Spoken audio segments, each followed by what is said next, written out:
లెక్కలో calculate interior angles అన్నాడు.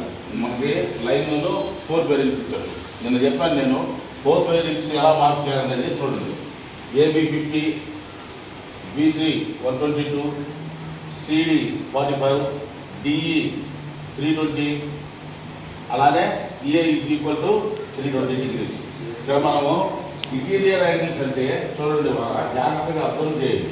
అది మనం అర్థం చేసుకుంటేనే అర్థమైంది. కానీ మామూలుగా రకరకాలుగా చేయవచ్చు. ఈ క్యాలిక్యులేషన్ ఈ వేరింగ్ అనుకోవడం రకరకాలుగా చేయొచ్చు. నేను ఒక రకంగా చేస్తాను చూడండి. ఇక్కడ angle A is equal to ఇక్కడ నుంచి మనకి ఈ బేరింగ్ ఉంది కదా, ఉదాహరణకి ఇక్కడ బేరింగ్ ఈ బేరింగ్తో సమానం, అంతేనా? ఇక్కడ వాల్యూ మనకి ఇలా ఇక్కడ ఏం చేశాడు, ఇక్కడ ఈ ఏ ఈజ్ ఈక్వల్ టు 320 డిగ్రీస్ అని ఇచ్చాడు. ఇక్కడ ఈ యాంగిల్ రావాలంటే మనము హోల్ వచ్చేపాటికి మొత్తం వచ్చేపాటికి 360 డిగ్రీస్ ఉంటుంది. కాబట్టి 320 తీసేసాం. తీసేస్తే ఎంత వచ్చింది?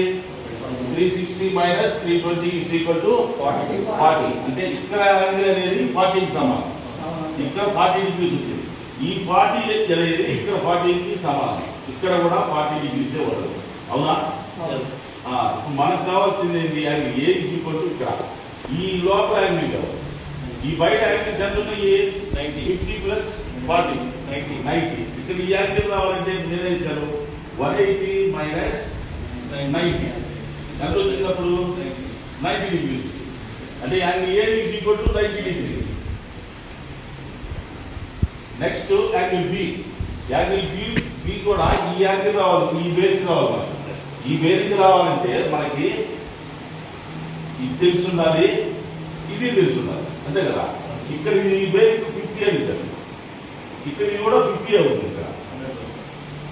ఇక్కడ ఇది రావాలంటే ఇక్కడ మధ్యలో బేరింగ్ రావాలంటే ఏం చేయాలి మనం? 180 మైనస్ 122 ఎంత వస్తుంది? 58, అంతేనా? 58. Angle B is equal to 50 plus 58 108. Angle C కనుక్కోవాలి. Angle C is equal to రావాలంటే ఇక్కడ నుంచి ఈ మొత్తం కనుక్కోవాలి. ఈ మొత్తం యాంగిల్స్ రావాలంటే మనకి ఇక్కడ నుంచి ఈ బేరింగ్ ఎంత ఉందో తెలిసి ఉండాలి. ఇక్కడ నుంచి ఈ బేరింగ్ ఎంత ఉందో తెలిసి ఉండాలి. ఇదంటే 180 వేసుకుంటాం డైరెక్ట్ గా. ఇక్కడ ఈ బేరింగ్ ఎంత ఉందో తెలిసి ఉండాలి. ఇప్పుడు దీనికి మనకి ఏం అవకాశం ఉంది క్లాస్ కనుక్కోవడానికి? 360 మైనస్ కాదు, తప్పదు. 360 అంటే హోల్లో ఉంటే 360 లేదు కదా. ఈ యాంగిల్ మాత్రమే మనకు రావాలి.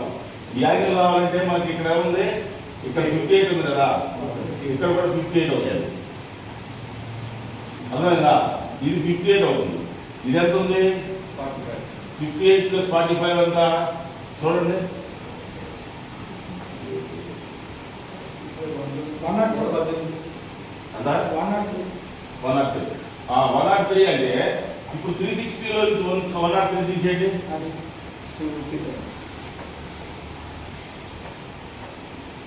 ఎంత వచ్చింది? 257. కరెక్ట్ వచ్చింది. 257 అంటే ఇక్కడ angle C is equal to 257 డిగ్రీలు. ఇక్కడ డి యాంగిల్, ఈ యాంగిల్ మీరు కనుక్కోండి. కనుక్కొని చూపించండి.